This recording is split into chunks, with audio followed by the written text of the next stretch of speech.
Okay. Talk. Oh, excuse me. Oi, oi. Just Here to review. wanted to make sure it was What? picking it up. Okay. It is. We're good. Go.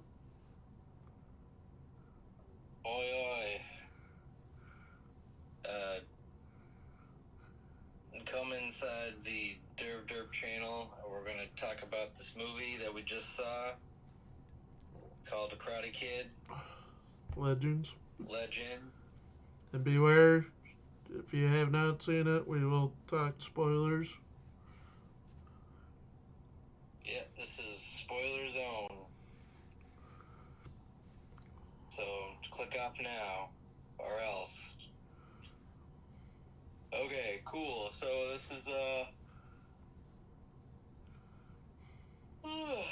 mashup of Daniel-san and Jackie Chan,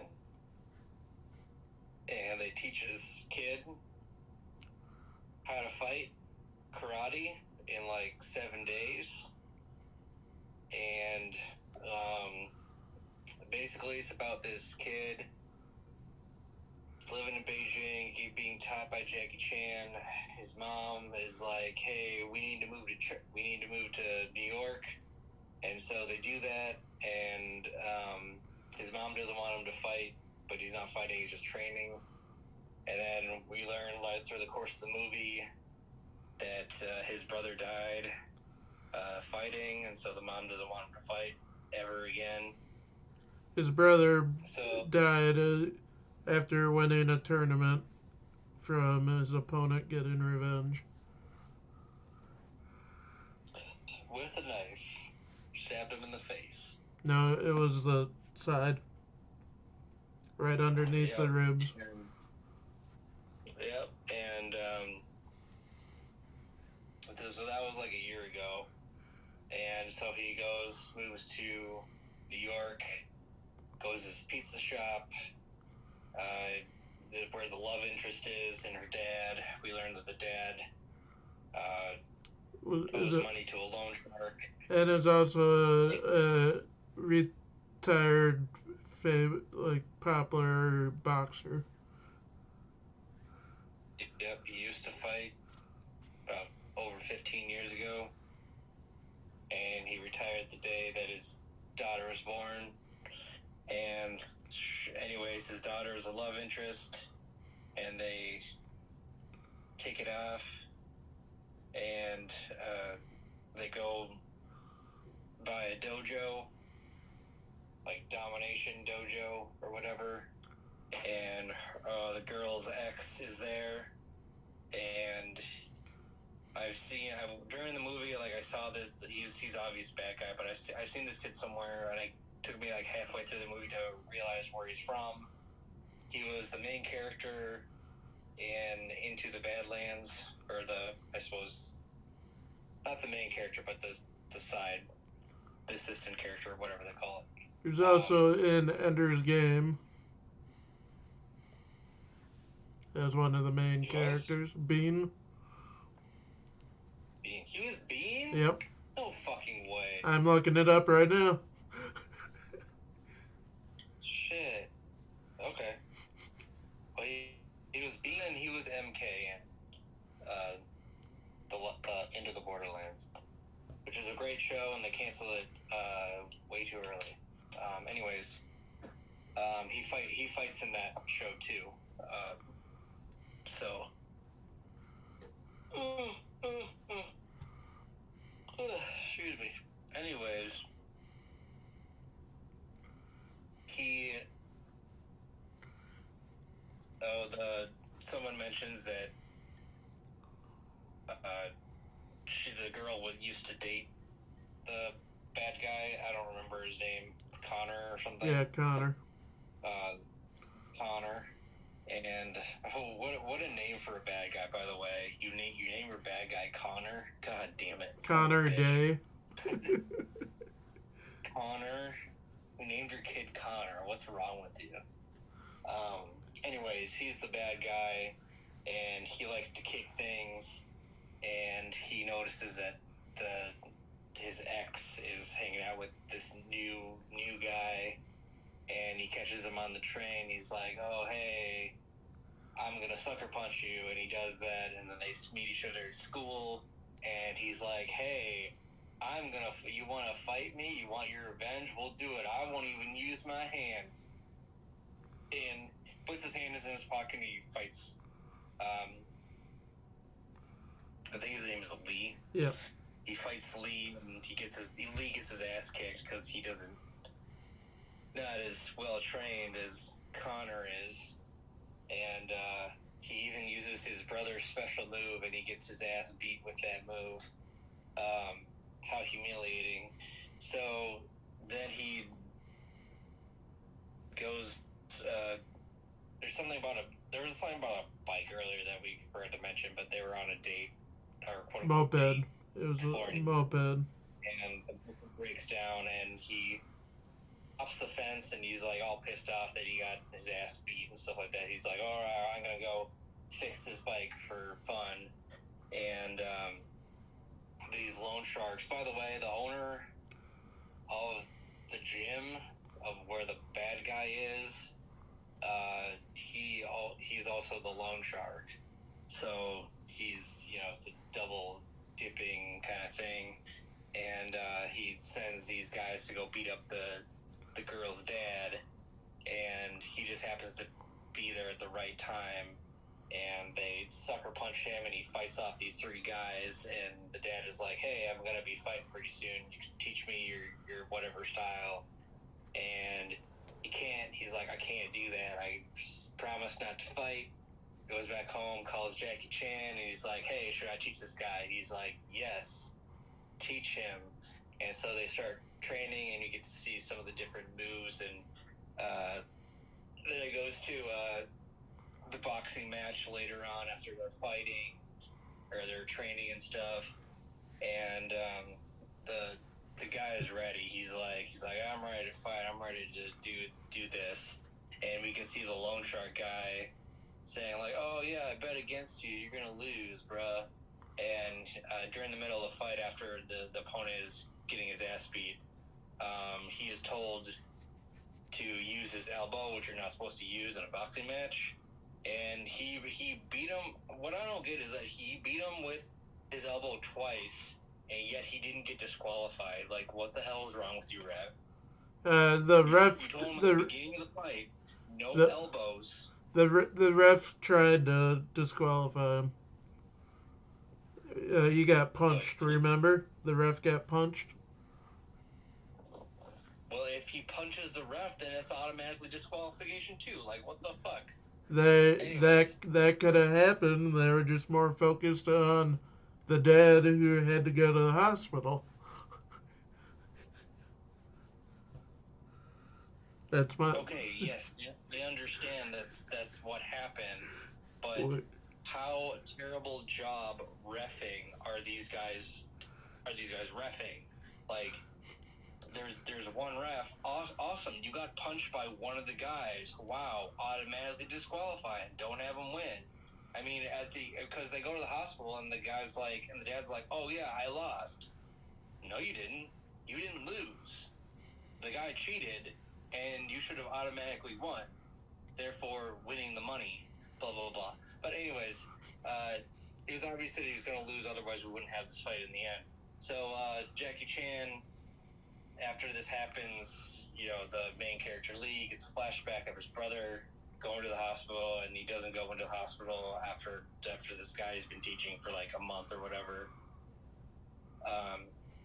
And the girl is like all like devastated and like, "Oh, how dare you not come with us into the hospital," kind of thing. And even like Jackie Chan calls him, and he doesn't pick up. And so Jackie Chan then decides, "Oh, well, I'm just gonna go fly to New York. It's all good," and surprises him. And they have a fight with pots and pans. Well, let me set it up. Like, it's a weird way where house by himself, and he's like, "Hey, Mom, are you there?" And he hears a weird noise, and this random person is obviously breaking in, and he pulls out a pot as a weapon, and all of a sudden he goes, and he's like attacking him. And like who the hell introduces themselves like that? Like, what the fuck is wrong with this guy? Like, I don't care. Like, you don't. Like, I know you know the person. Like, this is your grandfather or whatever. Like, you're fucked up. Like his mom's uncle, because his mom called him uncle. Oh, Mom's uncle. Yeah, Yep. okay, whatever. So great That works uncle. too. But anyways, it's like a pretty shitty way to introduce yourself, being like, "Oh, I'm here. Oh, I'm just gonna attack you in the middle of the night. Cool." I took it as he was trying to test him. That's why he attacked him. He was trying to test him. Why Yeah, sure. Jackie Chan attacked him was because he was trying to test him. Make sure that he's still, like, New York didn't soften him. I'm pretty sure he had a way easier time in Beijing. But anyways, moving on. After getting quote unquote tested, they realize that they go meet the teacher or the dad, the pizza dad, in the hospital, and he apologizes. He's like, no, it's my responsibility. Yeah, whatever. I'll just move to someplace else. He's like, no, I'm gonna help you. And then Jackie Chan is like, there's an old Chinese saying, you gotta help your friends, or a friend's burden is your own burden, or whatever. So we're gonna help you. And then he decides to not call Daniel LaRusso. He decides to fly out to California because apparently he's just made of money, and flies out to California, and he tells Lee, like, get us a place where we can fight. So he goes to California, talks to Daniel LaRusso himself, and he's like, hey, you're gonna come to New York. Like, no, I'm like not. a 3-hour flight. Like, he's like, you're gonna come to New York. He's like, no, I'm not. He's like, okay, bye. And he just see you in New York. Like, couldn't you just call him? He's like, hey, oh no, because he gave tribute to Mr. Miyagi. Yep. That's right. That's another reason. But anyways, stupid. And so they come back and they're like, hey, we have 7 days to teach you karate. And all right, cool, let's do it. And then, like, the next day, Daniel LaRusso comes and he's like, oh yeah, I suppose I'll teach you karate in the Miyagi way. And I forgot to mention this, but at the beginning they showed the 2 branches. How, like, the original Mr. Miyagi, the original Miyagi, the grandfather of all the Miyagi karate, he got too drunk on a fishing boat and he landed in China, and the Han family taught him kung fu, and then he brought that back to Okinawa with him, kind of thing. That's how that connects. But anyway, so they teach him for 7 days, and they have the tournament. There's a couple interesting characters that are just fighting in the tournament where they just win. Some guy had like flame hair. He's like the Queen's tornado or something, and some other guy It looked just like, to me like some what little we saw of Queen's tornado. It looked like he was trying to do the Brazilian the fighting style Eddie from Tekken has, the Quapo era. the breakdance fighting. Sure. We barely see it, but it kind of looked like that. Yeah. And apparently this tournament lasted like 3 days. Like the first day is just like the first round. Second day was just the next two rounds, and then the final day was on a building. Skyscraper. Which, yeah, skyscraper, and they're doing the whole like, hey, how do you trap a tiger? We fought this guy before. All right, well, I used my brother's move and it didn't work. He's like, all right, well now you have to do that same move and then Just add gotta a step. get really low and try to what was like a turntable? Is that what it's called? Turnstile thing. Turnstile, You go like through. for a subway. Yep. And he had to like get low enough. That was his training apparently. And He failed a lot. so yeah, he hit his head. Yeah, that's usually how training goes. And so they have all these like different fights, and they kind of had a little fighting here and there. I was hoping for a little more, but I guess not. They saved it all for the last fight, which still didn't have a whole lot of fighting, because even like halfway through the fight, they were like, all right, let's fast forward through all this stupid fighting. And then they finally get to the last fight, or the last point, and he does his signature move, and he ducks under his kicks, and he's able to win. And then Connor is so mad, he tries to like punch him in the back, and he fails to do so. And then they like battle each other, and they're like, okay, end the movie, cool, awesome, great. But one gripe I had about this is that the final fight that they had was on top of a building, like 60-story building, on the roof, and you have all these people up there, they're like cheering and stuff. They're like, yeah, this is gonna be so awesome, this is gonna be so great.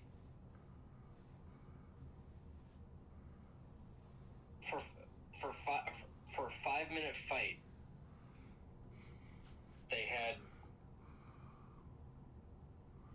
all these people come together for a 5-minute fight, and it was just like, why couldn't you just have the semifinals there too?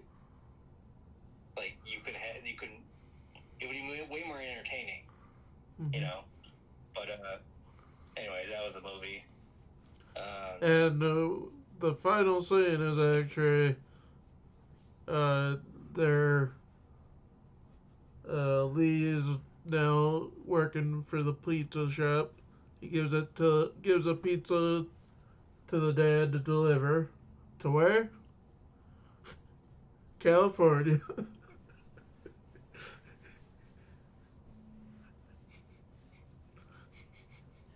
Yep, and we get to see Johnny there,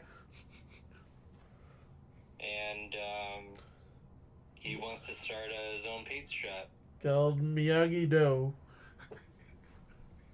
Daniel refuses, and he's like, nope. Why? Because it'll be insulting. Oh, why? Mr. Miyagi didn't like pizza?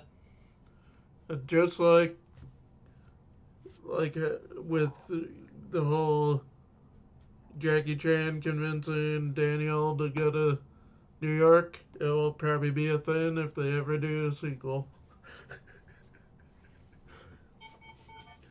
Probably. But it was a very short movie. It was like only an hour and 20 minutes or so. Probably even less than that. Probably like an hour 15 minutes, hour 10 minutes. But hour and 34 minutes. yeah. All right. Cool. I like the fighting, especially like with the graphics.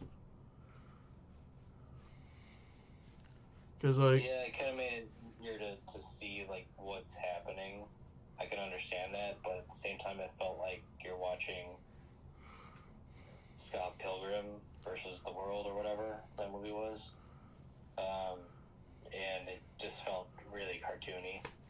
when I they did that. found it funny how in the subway they had a Tekken poster.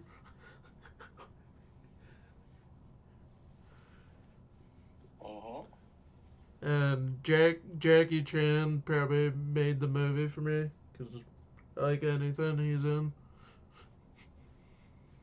Yeah, I think they tried to split the screen time between Daniel LaRusso and Jackie Chan. It just didn't feel like they were in it for long enough. Because only 7 days to learn karate. Seven, and then seven, or because it was seven before the for the fights before the finals, then another week in between. There's 7 days in between. Yep, it was a week in between. Yeah. Oh, okay.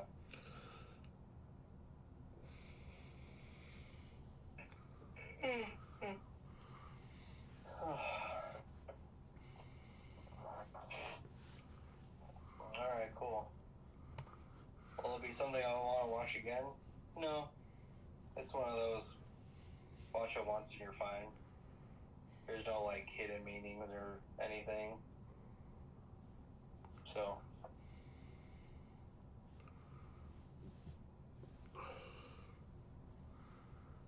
Yeah, I probably won't watch it again either. Mhm.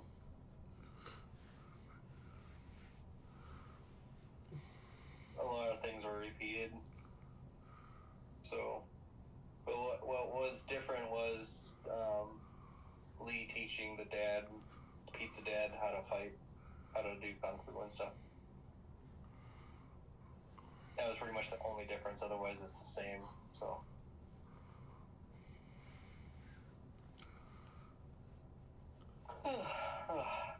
Still liked it better than the Jaden Smith movie.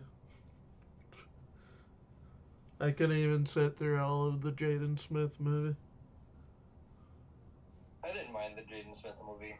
The only weird thing was the final attack, his Cobra attack, and like his weird thing. He's like, "Oh, I'm from Detroit. Yeah, I know how to play ping pong.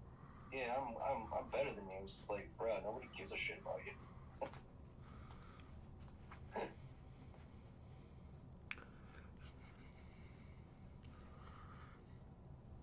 It's better than Karate Part 2.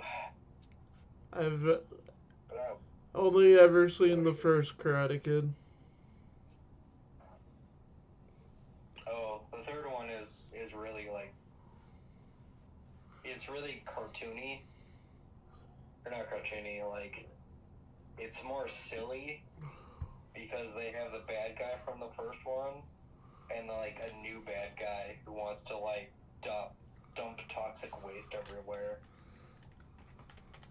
And they're like, Danny LaRusso, oh yeah, you gotta fight him to stop him from dumping toxic waste or something. I don't know. It was better than the second one. But they kind of get back to the roots because the second one was basically people just talking instead of like fighting and doing karate, which is what it's about. Mm-hmm. But yeah, okay. I think we should end this here. Go on to the next one. Next thing. Surprised I even got the episode number right. And now we will go on to reviewing 3 episodes of Detective Conan. And the first one is the girl. Alibi testimony murder case. What is it? Alibi murder testimony murder. We accidentally watched it out of order. The alibi one.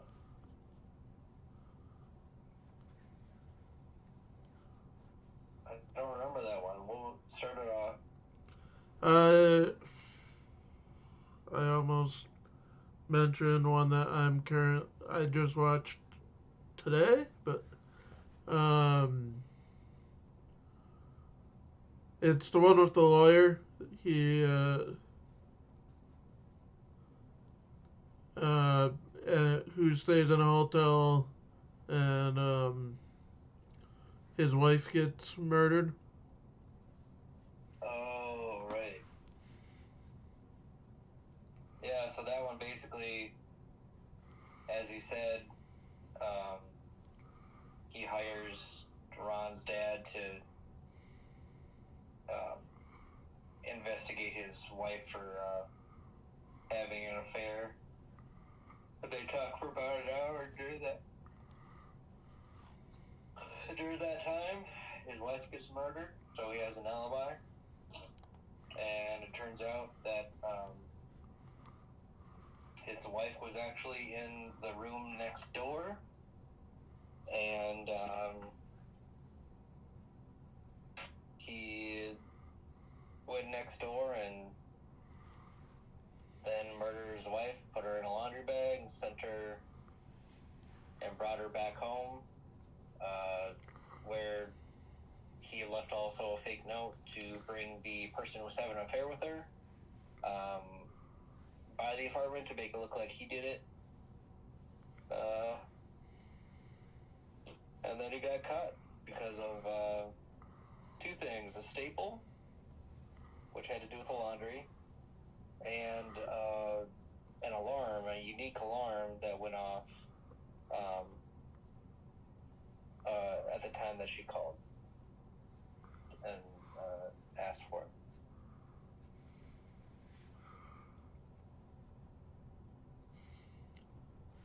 It was pretty cool.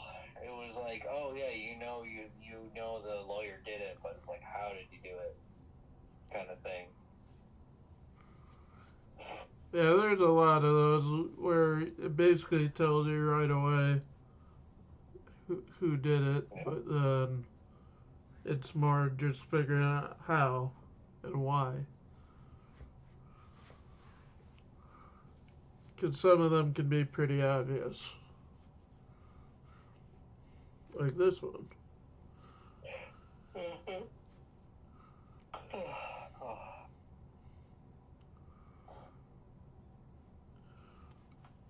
Uh, Other than that, kind of a straightforward. No changes to note. Uh,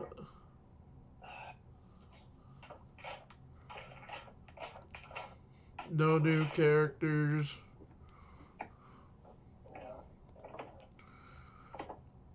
Now on to episode 31.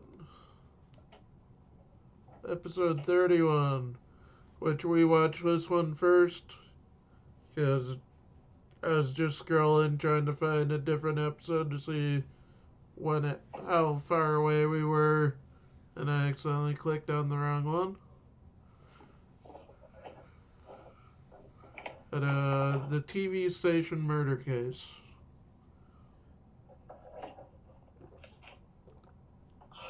TV station.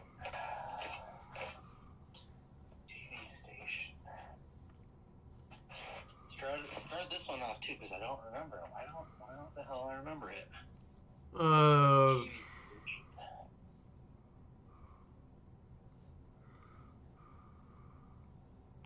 It's the one where they're in the television station and a guy gets a phone call about another guy that's about gonna kill himself by jumping out the window, and instead he comes by and stabs him.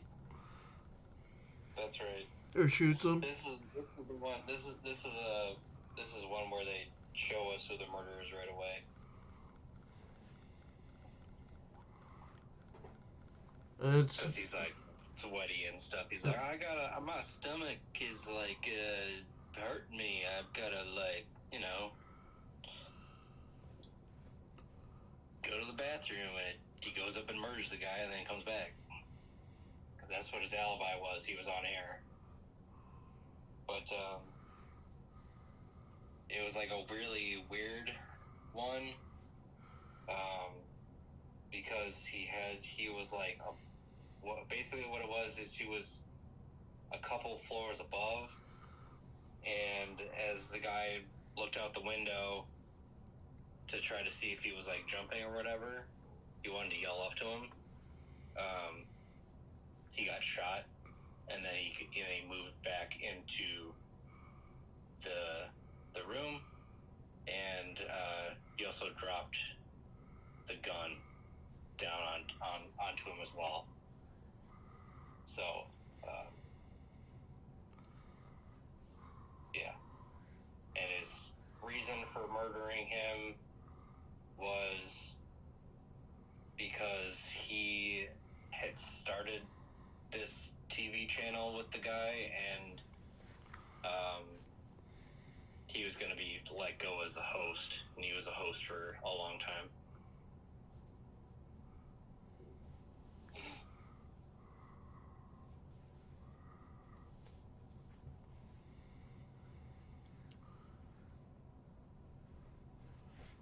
Oh, and another cool thing is that they the show that they were on was like a murder mystery TV show. They were trying to like interview people who had solved cases, and they actually made this into a show like as it was going on. There is actually quite a bit of cases like this where like he's on a news show or it's a common theme. Yeah, and he gets asked, he's like, "What's your most what's your favorite case that you solved?" And he's like, "Well, I just become drowsy and I kind of forget how I solve it." Ha ha ha ha ha ha ha. And then Conan's in the audience like, "Yeah, because I solve them for you, and after I knock you out."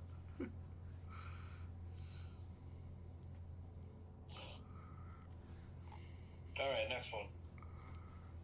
Well, one to note, they kind of took the trick from a Agatha Christie novel.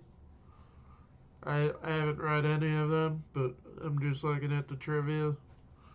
Murder in Mesopotamia.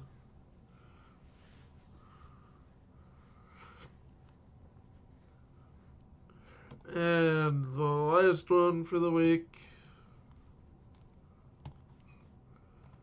episode 32, The Coffee Shop Murder Case.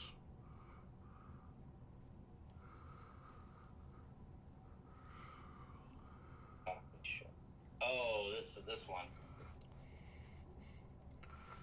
Where it's the woman. Yeah. The special woman and all the people, right? This is like a different from all the other cases. So in this one, Ron has a date with someone, and Conan wants to like follow her to see who it is, so he goes to the shop as well, and then she leaves, and while she's gone, he just kind of like is staring, is just people watching, and while he's people watching, there's been a murder in the bathroom, and he tries to remember everyone that goes into the bathroom. It's like 4 different people that have gone into the bathroom, and he goes like person by person, and one of the people there, he's a douche nozzle or whatever, and he thinks that this is the guy that's gonna go on a date with Ron, and he's like on his phone. He's like, "Oh, I treat all women like objects," and apparently, but he wasn't going on a date with Ron. He was going on a date with Ron's friend, and Ron was actually meeting with this woman who was there, who was like not a lawyer, but like a. Yeah, she's a lawyer. Is she a lawyer? Yeah. Okay. She must be a prosecutor or something. Yeah. Yeah, prosecutor. I'm pretty And sure. she was like reading a case or something like that, and they all like have their own thing. Is he just like looking at them and seeing what they're doing, and throughout the course of like 5 minutes or 10 minutes or whatever, they all four of them go to the bathroom, and finally the douchebag guy, he goes in and he sees blood and a dead body and stuff like that. So then the cops get called and Conan's there and he's like, I remember everyone who went to the bathroom because of course he does. And they figure out that it was weird because there was the woman got stabbed and then like the knife was there too. So it was like a weird thing. So they test everybody's ability to like hop over the stalls. And they're like, oh, it's you. You can fit. Oh, you can't fit. So you must have not done it. But then it turns out the person used attached a string to the knife.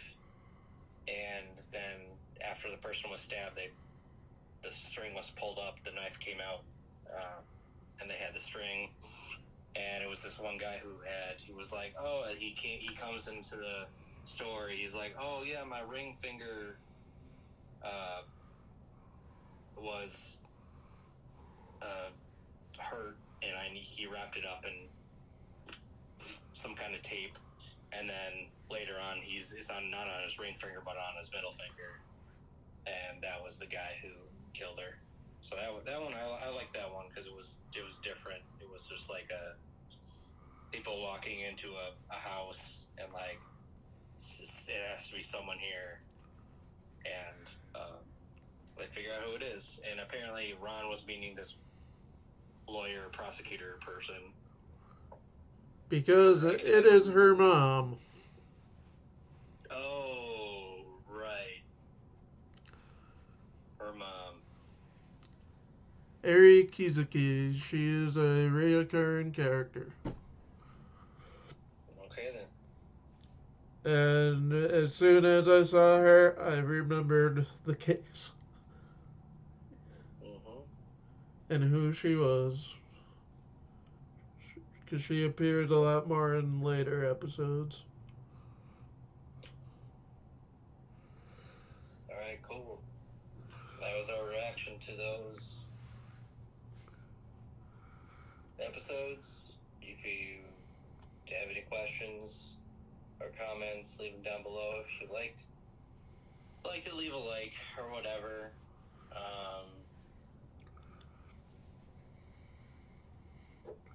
Alright, have a good time.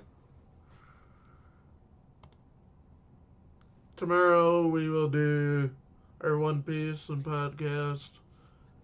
And on Friday we will do a change. We won't do One Piece this coming week other than tomorrow. We're going to do Dawn to Dawn. Because we're going to go see the movie Friday night. Yep. And he hasn't seen it yet. Or he hasn't seen the first season yet. Nope. I don't understand why apparently people like the show, but I guess I'll find out. And change from 15 episodes a week to just 11. Since the movie is going to cover the season finale of season 1. Because that starts the arc that the movie covers.